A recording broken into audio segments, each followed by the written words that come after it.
Près de 30 millions de personnes vivent en conditions d'esclavage dans le monde et c'est en Inde qu'elles sont les plus nombreuses. Suivent la Chine et le Pakistan. C'est ce que révèle l'Atlas 2013 de l'esclavage publié par la Walk Free Foundation.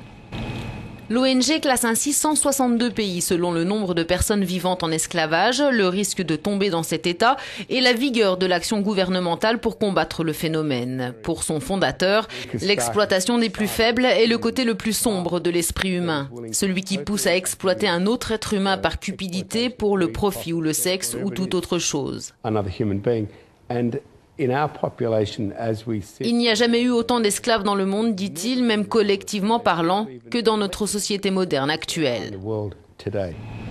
Selon l'ONG, la corruption et non la pauvreté serait la principale cause de l'esclavage. L'organisation australienne, dont c'est la première étude du genre, est soutenue notamment par Bill Gates et l'ancienne secrétaire d'État américaine Hillary Clinton.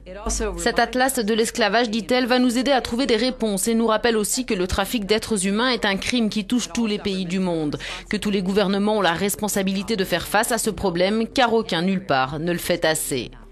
Car si les 3/4 des victimes d'esclavage se trouvent en Asie, aucun continent n'est épargné.